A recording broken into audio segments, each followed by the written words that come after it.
verbal. Carta de Tiago, capítulo 3, versículo 17. Mas a sabedoria que vem do alto é primeiramente pura, depois pacífica, moderada, tratável, cheia de misericórdia e de bons frutos. O Espírito Emmanuel, através da produção mediúnica de Chico Xavier, na lição 87 do livro Palavras de Vida Eterna, inicia suas reflexões com a seguinte colocação: encontrarás a frase brilhante, repontando em toda parte. Empregam-na cientistas eméritos, articulando as interpretações que lhes vêm à cabeça. Tomam-na filósofos variados, para exaltação dos princípios que esposam. Usam-na os sofistas de todas as procedências, para expressar as ideias que lhes são próprias. Apossam-se delas artistas diversos, colorindo as criações que lhes fluem da alma. Entretanto, é preciso recebê-la na pauta do discernimento justo. Uma maneira bonita, educada, clara de falar a nossa realidade. Ficar ouvindo, e é melhor ouvir do que ser surdo, tudo falando, né? Tudo por lado, e cada um de acordo com o seu saber, com a sua moral, com os seus desejos, adaptando as suas máscaras, né? As máscaras, vivendo os seus ideais mais ou menos nobres, essa enxurrada de palavras, a palavra falada, articulada, e estendendo esse conceito espiritual, temos o que lemos, o que recebemos na sugestão da mídia, novela, filmes, e muito mais do que isso, a influência oculta do pensamento, a influência dos espíritos, visto que, por leis da natureza, nós que somos espíritos e estamos encarnados, e os espíritos se comunicam com os espíritos através do pensamento, estamos então constrangidos, somos obrigados a receber pensamentos dos espíritos. E esses pensamentos, entrando em contato com o nosso espírito, conosco que estamos encarnados, formam ideias, sentimentos, em que, dentro de todo o total, se misturam entre eles e os nossos. E nós não temos como exatamente separá-los. Vivemos então com as nossas ideias, mais as ideias sugeridas pelos espíritos. É bem mais difícil do que a questão da palavra ouvida pelos ouvidos. A televisão está falando o que você gosta, muda de canal. O time está perdendo? Desliga a televisão. Não muda de time, desliga a televisão. Não é? Você sabe, você reconhece até a pessoa pela voz. Não é? Conhece a pessoa, chega, nem viu a pessoa, ouviu assim falar, já sei, o fulano está chegando. E os obsessores, os maus espíritos, os bons espíritos, os teus protetores, eles estão te dando ideia que está dentro da sua cabeça lá. É a ideia deles, sugestão. E você não percebe assim como ouvir uma pessoa. E as pessoas têm dificuldade. Por exemplo, agora mesmo estou aflito, não sei se a Fátima chegou ou não chegou. Ainda não chegou? Né? Queria ouvir a voz dela. Ela falou, vai indo que eu já estou indo. Né? E por que não chegou até agora? Estou preocupado com a minha esposa. A gente então percebe quem está próximo, quem está longe, o que está acontecendo. Os espíritos não. Você entra no quarto, fecha a porta, passa a chave, não adianta nada, ele entra pela porta. Você dorme, ele está lá, com muito mais facilidade. Então, vivemos com essa influência oculta. E essa influência oculta mais as sugestões, através de gestos, palavras, formam o alimento do nosso espírito. Nosso espírito se alimenta continuamente, através do pensamento. Tiago escolhe aqui essa questão da sabedoria que vem do alto, porque o alimento que vem de Deus, adequado ao nosso nível de evolução, dos bons espíritos, a sabedoria que vem do alto, é primeiramente pura. Por que é assim? É primeiramente pura, depois começa a descer pacífica, moderada, tratada, cheia de misericórdia. Faria Deus distinções entre as criaturas? Não, para você vai puro, para você vai misericórdia. Ou Ele distribui o seu alimento, a sua palavra, igual para todas as criaturas. Tiago está escrevendo aqui. Tiago que viveu com Jesus. Tiago era primo de Jesus. Tiago menor, irmão de Levi. Ele está dizendo que a sabedoria que vem do alto, que procede de Deus, primeiro é puro, depois pacífico, depois moderado, depois tratável, depois misericordioso, sempre com bons frutos. Aí está fácil entender. O que vem do alto não pode ser mal, o que vem de Deus só pode ser bom. Os bons frutos está tranquilo. O problema é essa diferença aqui. Ou Deus distribui de modo diferente, ou aqueles que recebem estão em diferentes condições para receber. Como Deus não pode distribuir de modo diferente, porque Ele é perfeito, igual, trata de modo justo igual todos os seus filhos, então as criaturas é que recebem de modo diferente, de acordo com o seu nível de evolução. O mais próximo de Deus quem é? O Espírito puro. Levei até um susto agora. Quase que o João Pessoas me mata do coração.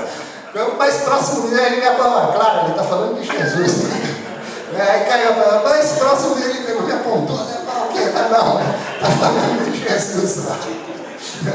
Está certo, Jesus, os Espíritos puros têm contato direto com Deus. A sabedoria que vem do alto de Deus, em primeiro lugar, é pura, porque é percebida, é detectada pelos espíritos puros. Depois vem descendo a escala evolutiva, pacífica, moderada, tratável, e chega na nossa vida aqui, misericórdia. Espíritos rebeldes ao processo evolutivo, que receberam a lei de Deus na consciência e o livre-arbítrio, mas no uso do livre-arbítrio cometeram uma mistura de erros com acertos. E isso vem então justificar a nossa vida, com doenças, necessidades, e por isso estamos na Terra, que é simplesmente entre trilhões e trilhões de astros no espaço, uma das moradas. A morada compatível com as nossas escolhas, adequada para o nosso progresso espiritual, mas é misericordiosa, porque todos nós, mesmo assim, estamos muito melhor do que merecemos. Ninguém tem o que merece, tem muito melhor. Deus, na sua misericórdia, concede empréstimo, e aí vamos, sem merecer, ainda por um certo tempo, com saúde, com certo dinheiro, com certas pessoas, com certas luzes. É a misericórdia.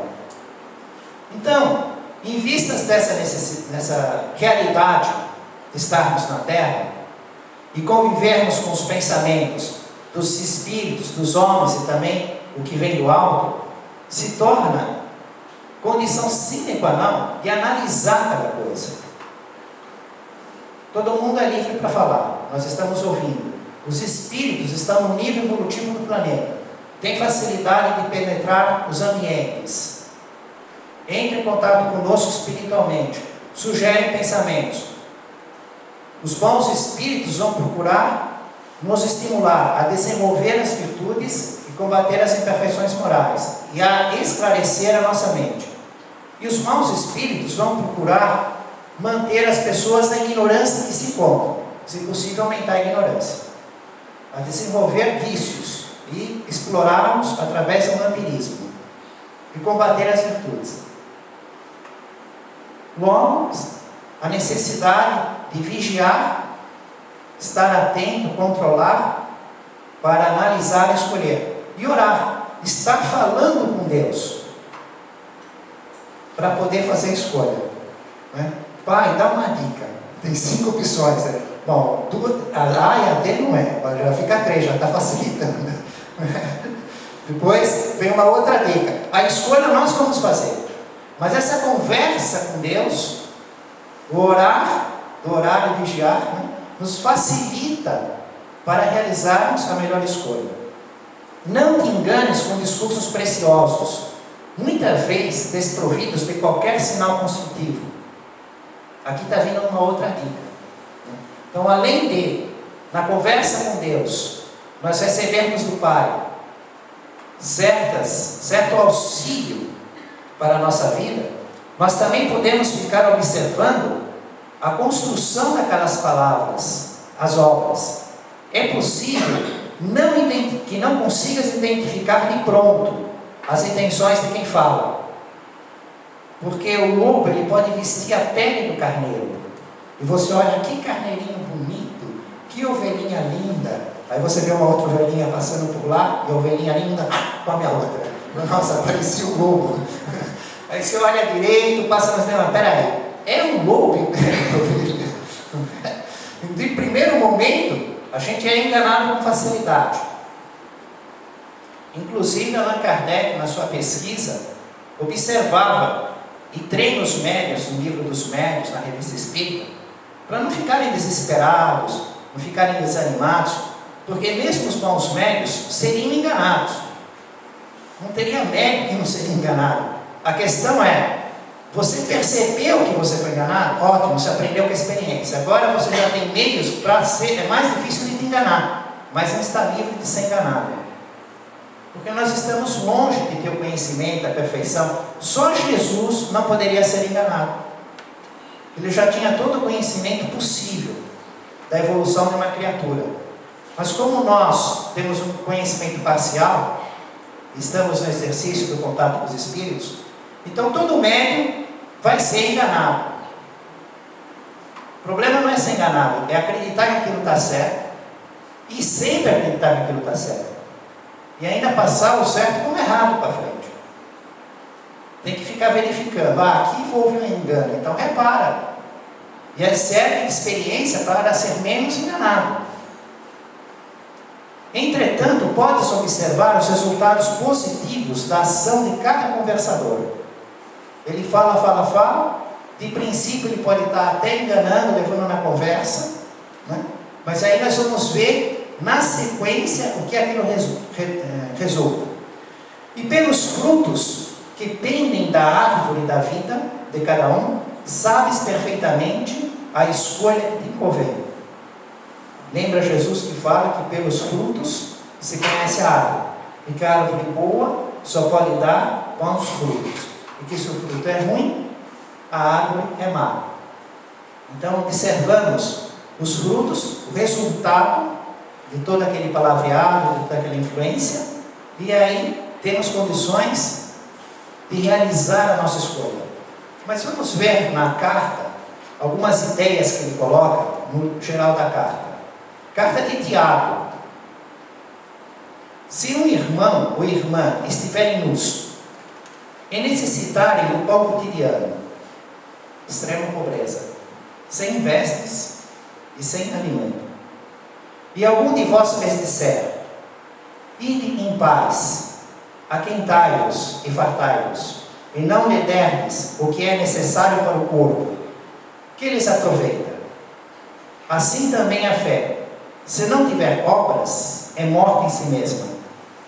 Mas alguém dirá, tu tens fé, e eu tenho obras. Mostra-me a tua fé sem obras, e eu te mostrarei a minha fé pelas minhas obras. A pessoa chega sem alimento, sem roupa, morrendo de fome, vai em paz, meu querido. E ele continua indo sem roupa e sem alimento. tem a fé e não tem a obra, não faz nada para socorrer a pessoa. Um outro trecho da carta que ele comenta, são maneiras que ele procura destacar a necessidade de fazer o bem. Ele fala do cavalo. Ora, se pomos freios nas bocas dos cavalos, para que nos obedeçam, também governamos todo o seu corpo, a respeito da nossa língua. Eu li só um pequeno trecho, que a carta é grande, né?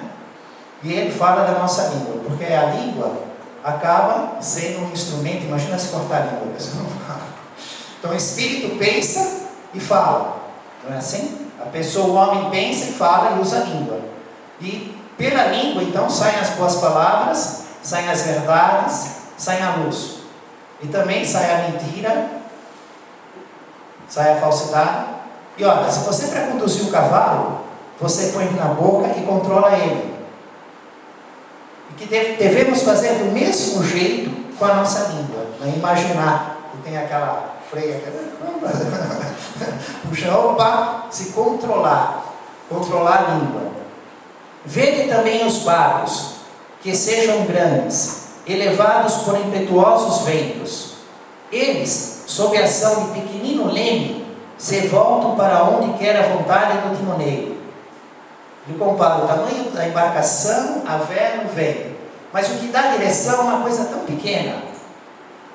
Do mesmo modo que a língua. Qual o tamanho da língua? Agora você imagina quanta maldade pode ser feita e usando, vai tudo passando pela língua, né? Tudo passando pela língua.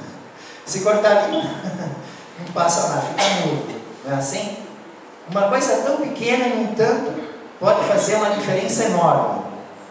Fala do fogo. Assim também, a língua é um pequenino membro, mas se vangloria de grandes coisas. Vede como um pouco de fogo abrasa um grande bosque. E a língua é um fogo. Mundo de iniquidade que entre os nossos membros é a língua, que contamina o corpo todo, incendeia o curso da vida e é incendiada pelo fogo da geena. A geena, vocês se lembram, né? O que é a geena? A geena, o Vale do Inom, lugares inferiores, no sul de Jerusalém, que é da onde vem, né, a palavra inferno, inferiores, que era onde os pagãos faziam sacrifício para os deus Moloque, que colocava as crianças vivas nos braços, descia para dentro do deus Moloque e eram queimadas vivas. E lá virou um lixão, por decreto do rei Josias, Vale de Inom, aquele lixão com fogo contínuo para queimar cadáveres animais, mais o lixão, realmente acabou com esse culto ao deus Moloque praticado pelos pagãos, mas ficou um lugar inferior, inferiores infernais, na época de Jesus. Então quando Jesus se referia ao inferno, né, ele se referia, ele fala em Vale do Inom, Geena. Toda espécie de feras e aves, de répteis e de peixes, se amansa e tem sido domada pela espécie humana. Porém não há homem que possa domar a língua. É um mal irrequieto, está cheia de veneno mortífero. Com ela bendizemos o Senhor e Pai, e com ela maldizemos os homens, que foram criados à imagem de Deus. Pela mesma boca procede a bênção e a maldição. Isso são flechas que eu estou pegando da carta. A carta é enorme. São flechas. Estamos formando assim uma imagem, uma ideia, né, dos pensamentos do apóstolo Tiago. E notamos aqui como ele dá uma ênfase a fazer boas coisas, a mostrar a obra na fé e o problema da língua. Como ele fala bastante da língua, né? Porque ele teve problema com a dele. Né? Ele estava comentando lá no lugar, Betânia, então ele está perto da casa de Lázaro, Marta e Maria, e lembrava o horto do Getsemane, onde Jesus foi traído. Judas chegou lá e deu um beijo em Jesus, no horto do Getsemane. Ele lembrava, essas árvores daqui lembram aquele lugar de lá. Eu estive nos dois lugares, é isso mesmo. Você olha um lugar, tem certos lugares, olha, aqui realmente lembra aquele, tá? Quilômetros de distância. E aí ele começa a comentar, e ele conversa e fala, e olha, a língua dele em relação a Judas, né? Imagina uma língua de fogo. Aí o Espírito de Jesus aparece, ele fica assim: nossa, Jesus, o que o Senhor quer que eu faça? Para onde o Senhor está indo? Ele imaginando que Jesus fosse dar um trabalho a ser feito na casa do caminho, onde eles trabalhavam, com Pedro, os apóstolos, cuidando dos carentes, das viúvas, das crianças, dos doentes, estudando o Evangelho. Ele imagina isso, né? Espera Jesus passar o serviço. O que podia esperar assim? Que Jesus passasse o serviço. Isso é produção mediúnica de Chico Xavier que eu estou falando, não é uma história inventada pela imaginação. É que eu estou me lembrando dessa passagem, resolvi colocar aqui hoje. Bem, na hora que eu estudei aqui, nem estava lembrando dessa passagem, agora veio à mente, né? Aí Jesus aproxima, ele quer o serviço. Jesus diz: não, eu estou ocupado, eu estou indo socorrer Judas. E eles só estavam falando um pouco de Judas. Ele falou: Jesus está indo auxiliar Judas, nós estamos aqui só falando, para que eu estou falando isso? Né? E aí ele começou a escrever muito sobre a língua, que a gente sai falando de acordo com as nossas emoções, o que vem na cabeça, comentando, analisando, julgando, muitas vezes sem conhecer conteúdo nenhum, ou conhecendo pouco, ouvindo alguma pessoa falar, algum comentário, aí já faz toda uma doutrina, todo um conceito em torno daquilo, sem conhecer os fatos, sem pensar, analisar em relação à vontade de Deus, em relação àquela questão, né? E aí a língua está sempre trabalhando. Então, cuidado com a língua. Cuidado vós que dizeis: hoje ou amanhã iremos a tal cidade, ali passaremos um ano, negociaremos e ganharemos. Ignorais o que sucederá amanhã. Que é a vida? Nada mais sois que um vapor que aparece por um pouco e logo se desvanece. Em vez de dissertes: se o Senhor quiser, viveremos e faremos isso ou aquilo. Agora, porém, vos gabais das vossas presunções. Toda jactância, tal como esta, é maligna. Fala a respeito de que Deus é que controla a nossa vida a cada instante e que ninguém pode afirmar nada. Então aquelas pessoas que diziam: eu vou um ano naquela cidade, vou fazer negócio, vou ficar rico, isso é aceitável. Nós temos que ter um plano na vida para fazer as coisas. A lição não quer dizer que nós vamos viver sem projeto, sem plano, sem programa, mas temos que estar conscientes que tudo pode mudar, porque as variáveis pertencem ao Criador. Todas as leis da natureza, sem serem alteradas, os animais, os vírus, as bactérias, o corpo humano, os espíritos, os corpos celestes, tudo está no controle do Criador. E nós estamos inseridos num processo evolutivo. Nós vivemos com a misericórdia. Nem conhecemos as contas do passivo que temos, que serão resgatadas, as provas, as tentações, as dificuldades, os desafios. Nós não sabemos o nosso roteiro evolutivo, a necessidade dele, mas costumamos fazer as contas do jeito que estamos, com a saúde que temos hoje, com a condição financeira, do mundo do jeito que se encontra, fazemos nossos programas, mas temos que estar cientes que nada é garantido, tudo depende da vontade de Deus. Deus tem um programa para o planeta, para a população, para as nações, para as famílias, para as pessoas, para os espíritos. Nós observamos, por exemplo, o Chico Xavier, que foi levado em desdobramento e foi ver uma cidade em que eles viviam lá uma bagunça num comportamento sexual que era monstruoso. Só que eles estavam erradicando a cidade no mundo espiritual. Constrangeram todos os espíritos que nasceram na terra, e aquela cidade no mundo espiritual ia deixar de existir. E esse nascimento iria mudar o comportamento do homem no planeta em relação à condição sexual. Eles são encarnados, né? Então existem planos de cidades, de descobertas, missões, encarnam espíritos, na imigração e imigração dos espíritos entre os planetas. Não temos controle nem sobre a nossa vida, a nossa família, os nossos amigos, as nossas instituições, o nosso país, e o mundo em que estamos temporariamente a terra. Não pode vir uma determinação do alto que todos nós vamos mudar de moradia. Dizer assim, olha, está muito confuso lá pela terra. Vamos mudar todos eles para um planeta tal, vamos deixar um corpo celeste para trás. Poder pode. Não é o plano que eles nos apresentam. No Evangelho de Jesus, o plano que ele nos apresenta é um grande período de um conflito entre o bem e o mal. Depois desse longo período de milhares e milhões de anos, não está especificado, vai haver a predominância do bem. E depois, com essa predominância, com essa evolução do bem, aí os espíritos se mudam no planeta. O planeta fica sozinho de novo, para depois vir a transformação material do planeta. Como foi no início, Nós estivemos aqui na formação da Terra. Antes de nós estiveram os dinossauros. O homem chegou agora. 4 bilhões e 500 milhões de anos, diz a academia. Quanto tempo chegou o homem? E a civilização? Então o plano é um progresso, mas que ainda por muito tempo há uma luta. E esse tempo nós não devemos reclamar, não. Dizer, nossa, mas por que esperar milhares, milhões e milhões de anos? Isso é misericórdia de Deus. Porque se ele passar a régua daqui para lá, até que sair, qual é a garantia que nós vamos continuar?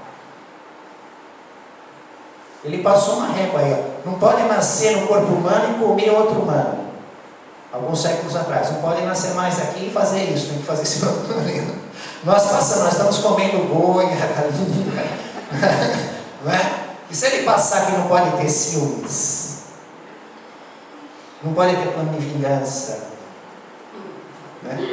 não pode maldizer os governantes, conforme a necessidade, Como é que vai ficar? Nós vamos continuar? Talvez não seja melhor uma misericórdia. Não, deixa isso para daqui 3.000 anos. Tem 3.000 anos eu aprendo, para continuar aqui. Porque se sai, pode ir para um lugar muito pior em termos de conforto material.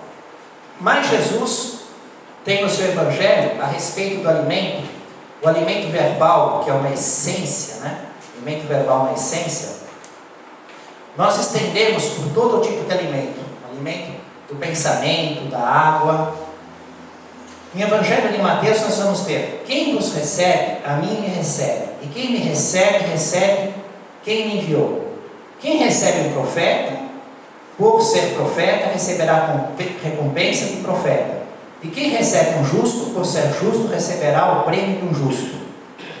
Quem der de beber, ainda que seja um copo de água fria, a um destes pequeninos, por ser meu discípulo, em verdade vos digo, que de modo algum perderá a sua recompensa.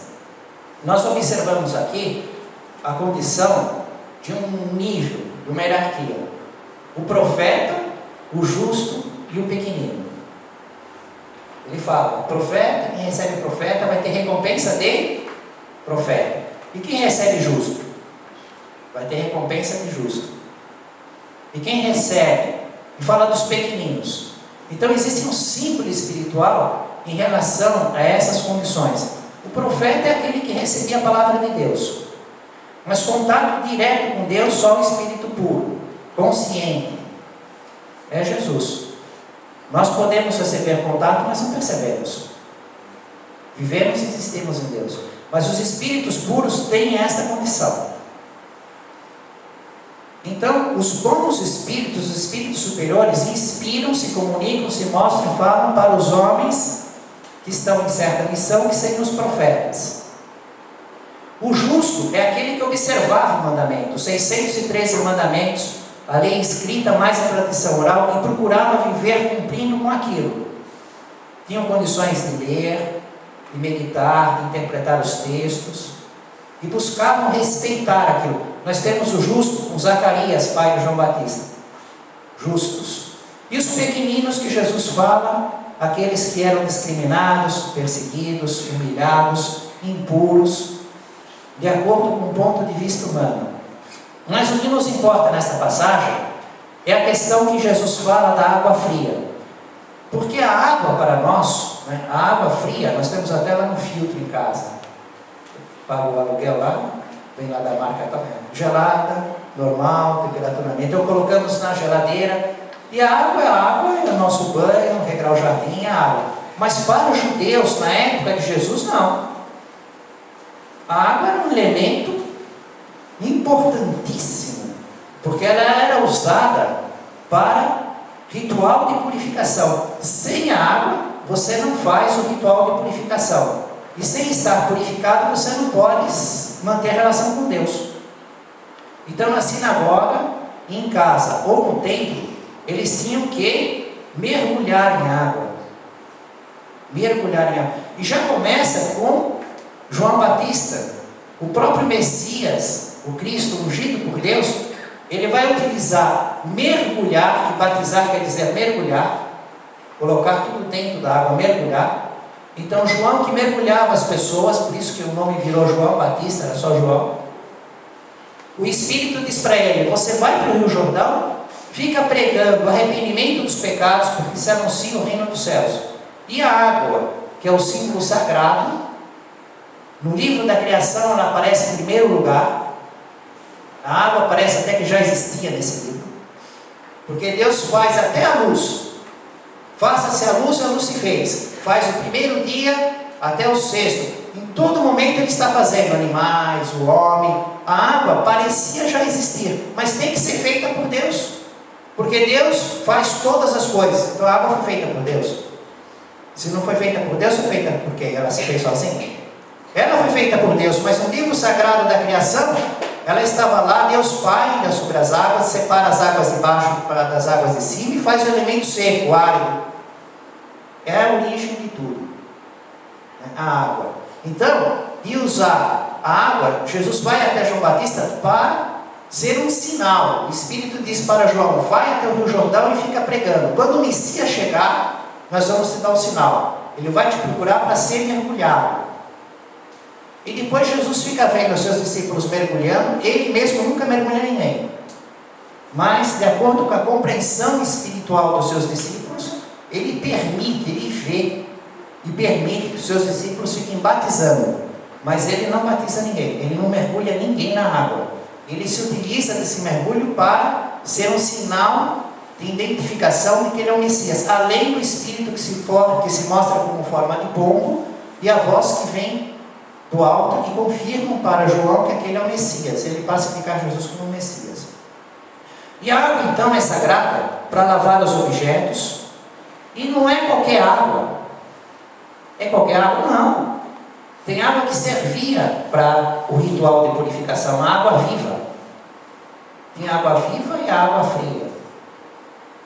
Por isso que Jesus fala aqui da água fria. Quer dizer, ele está falando, não é daquela água que purifica por ritual de purificação. Não, ele está falando da água mesmo, da água material. Ele não está dando a essência espiritual que existe naquilo. Ele está destacando, existe, mas eu estou falando mesmo dessa aguinha aqui, né? Dessa aqui que eu vou aproveitar e não pode, não, essa. Que maravilha, e essa é água com gás. Ele está falando de uma água. Quem dá um copo de água faz uma gentileza, faz um favor. O Espírito Emmanuel separa esse capítulo 10, versículo de 42 do Evangelho de Mateus, essa água, para falar que essa água fria, que é um alimento para o corpo material, que nós não podemos viver sem a água, mas também com muita água morremos afogados. Existe a dosagem, mas ela é a base do nosso corpo. Ela é um alimento material. Ela, que também tem um símbolo espiritual da purificação para os judeus na época de Jesus, ela transporta outro alimento que a gente não consegue ver, uma matéria invisível que pode estar dentro dela, nós não conseguimos ver. Você olha o sangue, o que você vê lá? Aquele líquido, né? Mas pode ter vírus, ou não pode? E você vê o vírus? Ele é invisível. Mas você acredita que o sangue pode te contaminar. E toma cuidado. A própria água, ela pode te dar saúde, materialmente, mas ela pode te contaminar. Se você estiver contaminado, a água estiver contaminada, ela te contamina. E o fator da contaminação é real é material e é invisível. Acontece que não é o término da matéria real e invisível. Existe aquela outra que é formada pelo pensamento e que pode ser anexada na matéria. Como podemos colocar propriedades no sangue através da química, dos remédios ou venenos. E a água é o elemento que mais facilidade apresenta para anexar essa matéria invisível, como um veículo de transporte. E que pode ser boa e pode ser má, depende de quem pensa. Ele pensa, ele formata o veneno no mal, a circunstância salutar no bem, com muita facilidade, ele agrega na água. E você toma a água materialmente e agrega no seu corpo espiritual aquela outra matéria invisível. Então, além dela poder ter com vírus, ou com ferro, cálcio, vitamina C, que pode ser dissolvida, e são invisíveis, ela também vem com uma outra matéria invisível, real, colocada pelo pensamento das pessoas ou dos espíritos. A água é um dos corpos mais simples e receptivos da Terra. As irradiações das nossas melhores energias influem nela. Ora ou medita. Não só orar sobre a água, mas pensar em cima da água. Recebe-nos a influenciação. A água recebe a influenciação, condensando linhas de força magnéticas e princípios elétricos que aliviam e sustentam, ajudam e curam. São comentários de Emmanuel, né? Um outro detalhe: a água que nós trazemos para os espíritos orarem, meditarem e colocar essa matéria invisível, agregarem nela, para que fique agregada no nosso corpo espiritual, no nosso perispírito, não necessita que se abra a garrafa, que se tire a tampa. É a mesma coisa que vai ligar no celular, precisa abrir a janela para o sinal passar. A vibração dela é muito maior, né? É real e é material, só que todo o corpo da garrafa não oferece nenhum bloqueio. Então é mais conveniente tampar, porque senão cai mosquito. Fica exposto aí, né? Tampar. Não é que tampa, não. Destampa. Tem pessoas que destampam, imaginando que vai ter um contato físico, né?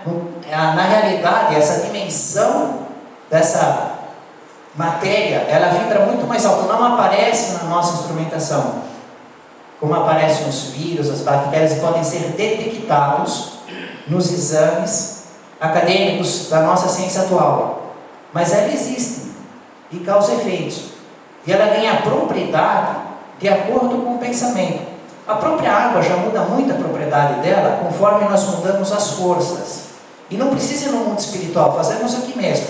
A propriedade do gelo: pega uma pedra de gelo e joga na cabeça da pessoa. A mesma condição, 2 de hidrogênio e 1 de oxigênio, o mesmo átomo, né? Molécula d'água, 2 átomos de hidrogênio e 1 átomo de oxigênio. Mas em vez de ser a pedra de gelo, se você derreter o gelo e virar um balde d'água e jogar na pessoa, o que acontece? E se virar vapor? Ela pode até respirar aquilo lá, mas não é a mesma água, e as propriedades são tão diferentes. O gelo está tão sólido, tão perto, e o vapor pode ser até invisível. E ainda não entramos na matéria do mundo espiritual manipulada pelos espíritos.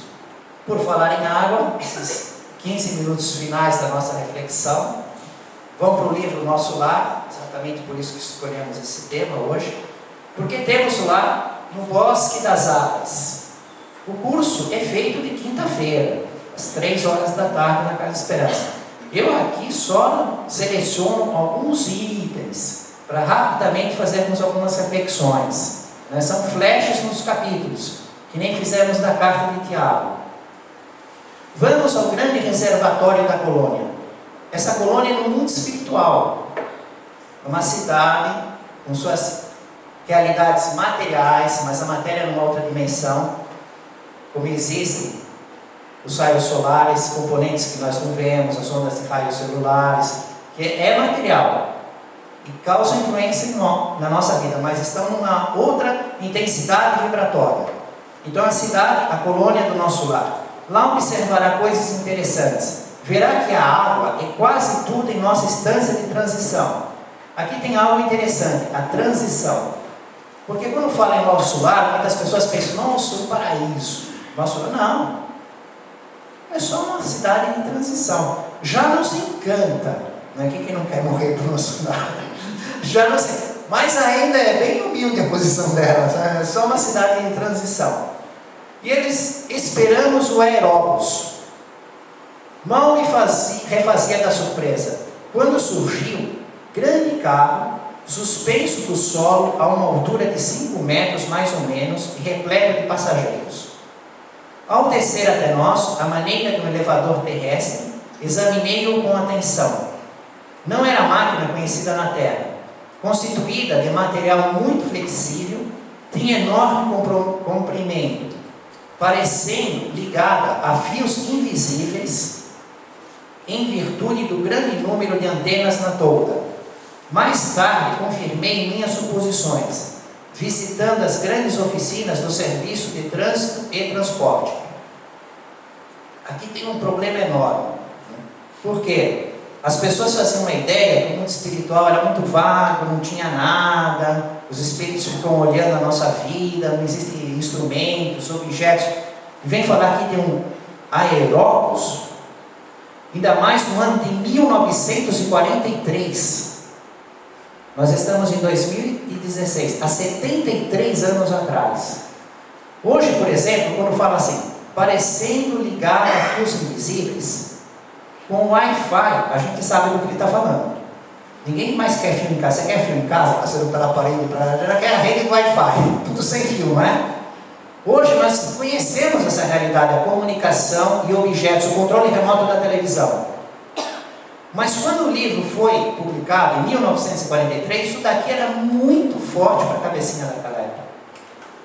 Falaram que o Chico Xavier estava, sabe, era poesia, era romance da vida espiritual, era ficção da vida espiritual. Eles disseram, como? Hoje nós conhecemos o metrô, imaginamos um carro grande, sabemos material que é material flexível. Evidentemente, ele está usando termos conhecidos por nós para fazermos uma ideia de algo que existe lá na vida espiritual. Lá é mais adiantado do que aqui. Aqui a matéria é muito mais difícil de ser manipulada. Lá ela é manipulada com o pensamento. Aqui tem que, o minério de ferro, vocês viram como é que faz a produção lá, daquela tragédia, como é que extrai? Quanta coisa, um móvel de madeira, quanta coisa tem que chegar da árvore, na serraria, no transporte.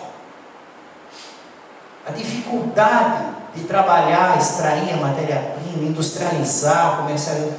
Os espíritos têm poder de fazer esses objetos, essas coisas com o pensamento, conforme o nível de evolução que se encontra, porque a matéria é muito plástica. É como para nós escrever fácil, porque papel aceita qualquer coisa. Fazer por computador os desenhos, os filmes, você vai, né, faz aquele sisteminha, vai rodando e tal, vai criando um monte de coisa. Imagina com uma matéria que é o fluido, que tem uma plasticidade infinita, o que não pode ser feito, e quando muda, dá propriedades materiais diferentes. Agora, para aceitar isso, tem que estar na produção mediúnica de Chico Xavier. Quem vai conferir? Quem de nós tem condição de sair em lucidez durante o sono do corpo e ir lá na cidade do mundo espiritual ver isso? Alguns podem ter algo, não pode ser impossível. Eu nunca consegui ver na água, quando os espíritos fazem as orações e colocam essa matéria, eu nunca consegui ver essa matéria. Mas nós vemos com facilidade o corpo espiritual dos espíritos. E quando eles são maus, foram suicidas, são assassinos, têm planos de vingança, a condição que eles se apresentam. E quando eles são bons, virtuosos, a condição material que eles estão. E percebemos que existe uma relação direta entre a moral e aquela matéria no mundo espiritual. Não é como aqui, que uma pessoa muito boa pode estar com o corpo doente, feio, machucado, amputado. Uma pessoa muito ruim pode estar com um corpo maravilhoso. Não, esse corpo é um empréstimo para um estágio de evolução, de experiência do espírito. Mas separa o corpo carnal do corpo espiritual, aí você vê a relação direta do saber e da moral. E essa matéria é visível, para o meu nível é fácil. Mas existe uma infinidade de matérias que me escapam aos médios comuns. Eu sou ainda abaixo dos comuns. Agora, o Chico Xavier vem falar disso. Acontece que ele fez mais de 400 livros, com milhares de dados acadêmicos, sem nenhum erro. Então isso ganha credibilidade porque está na obra dele. Porque se não fosse na obra dele, eu deixava na prateleira, eu falava, passei um tempo. Mas não dá para colocar como realidade. Não dá para afastar porque não tem condição de ir lá e ver. Então também não dá para dizer não. Mas também não dá para dizer sim. Porque o que eles produzem não é o que o Chico Xavier produz. Você faz aí 1616 versículos da Bíblia sem abrir o livro, pega o capítulo do versículo correto e olhos fechados, você faz? Você fala sobre coisas que vão ser descobertas pela medicina, como o funcionamento da glândula pineal. Fala em 1943, que vai levar mais de 10 anos para a medicina acadêmica descobrir, você faz isso? Ora, então onde eu não posso conferir, ganha a possibilidade, muito provável que está tudo certo. Existe esse equipamento de transporte. Eles se ocupam lá com transporte, com trânsito. Existe trânsito, transporte, existem equipamentos. Depois ele fala, um outro flash, deslizava um rio de grandes proporções. É o bosque das águas. Olha que coisa encantadora. Ele não conhece a origem da água. O instrutor dele está vendo aqui esse rio imenso, rio azul, que está vindo de lá de um lugar que a gente não consegue ir, como a gente também não consegue sair aqui da Terra das estrelas, mas ver as estrelas e ver a luz dela chegando aqui, ninguém consegue ir lá. Está vendo esse rio que vem desse lugar que a gente não consegue ir? Ele passa por aqui e vai para a Terra, e vai fazer a influência dele na água, e é o ponto final. É como se fosse uma linha de metrô, né, de trem. Ele está numa estação e vão ter outras e vai chegar ao ponto final. Aonde ela para? Dali ela não vai mais. É a água que nós conhecemos. Estão nos nossos rios, nos nossos mares, no nosso corpo que nós tomamos. Só que ela está junta com uma matéria invisível que nós não vemos. E essa matéria invisível está vindo de nosso lado das cidades espirituais. Em nenhum lugar lá é a origem. Vem de um lugar que eles não têm acesso. Isso que ele está falando. Deslizava um rio de grandes proporções. Fala do bosque das águas. Ali é o grande reservatório da colônia. Todo o volume do rio azul que temos à vista é absorvido em caixas imensas de distribuição. As águas que servem a todas as atividades da colônia partem daqui. Em seguida, reúnem-se novamente abaixo dos serviços da regeneração e voltam a constituir o rio, que prossegue o curso normal rumo ao grande oceano de substâncias invisíveis para a Terra. Então nós recebemos das cidades espirituais, de modo invisível, a água que foi utilizada e manipulada nessas cidades, que foi utilizada lá e depois foi adequada para o nosso uso. A água aqui tem outra densidade, muito mais tênue, pura, quase fluídica. Isso ele nem precisava dizer, né? Claro, porque não é essa água que nós vemos com essa densidade que está lá. É muito menos densa. Mas é difícil aceitar isso, entender isso? Não, porque aqui mesmo a água fica invisível no vapor d'água, uma densidade, no gelo é outra. Se no nosso nariz a água tem uma densidade tão diferente entre o gelo e o vapor, uma está lá na nuvem e a outra está aqui na nossa, né? Como é que não vamos entender que ela pode ter densidade ainda muito mais sutil, vibrar internamente muito mais alto e estar nas cidades espirituais? Na Terra, quase ninguém cogita seriamente de conhecer a importância da água. Em nosso lar, contudo, outros são os conhecimentos. Nos círculos religiosos do planeta, ensinam que o Senhor criou as águas. Jesus ainda fala, é necessário nascer da água e do Espírito. O Espírito é o jeito de pensar, a inteligência. Esse que era a maneira de utilizar o conceito de interpretação do Espírito. E a água é a origem do corpo. Então tem que nascer no corpo muitas vezes. Mas não adianta só nascer no corpo muitas vezes, tem que pensar diferente, nascer também no pensamento. Então vamos precisar muitas vidas, porque vamos ter que mudar o jeito de pensar em muitos planetas, em muitos mundos, muitas dimensões. É um longo caminho evolutivo. A água é o veículo dos mais poderosos para os fluidos de qualquer natureza. Aqui ela é empregada sobretudo como alimento e remédio. Há repartições no Ministério do Auxílio absolutamente consagradas à manipulação da água. Ou seja, ela tem que ser manipulada. Ela vai ser trabalhada pelos Espíritos. Acontece, porém, que só os Espíritos da união divina são detentores do maior padrão de espiritualidade superior entre nós, e cabe a eles a magnetização geral das águas do Rio Azul, a fim de que sirvam a todos os habitantes do nosso lar, com a pureza imprescindível. Aqui é algo muito interessante, porque eles fazem uma vinculação entre a manipulação feita pelos Espíritos, o nível evolutivo que se encontra os Espíritos, o magnetismo que tem, o magnetismo, força magnética. Então essa manipulação, esse magnetismo só pode ser feito lá em nosso lar pelos Espíritos ministros da união divina. Eles tinham 6 ministérios. União divina era o mais adiantado, porque tinha relação direta com Deus. Tinham 2 que tinham relações para com Deus e 4 para com a terra. 4 para a área inferior e 2 superior. Dos 2 superiores, o mais adiantado é a união divina. E os ministros são os mais adiantados dentro desse ministério. Eles é que tinham o saber e a capacidade, só eles magnetizavam. Por isso que eles falaram para nós a respeito do magnetismo. Você tem que saber se colocar em circunstância favorável. Esse trabalho são feitos pelos Espíritos superiores. Lá em nosso lar são os ministros da união divina que magnetizam a água.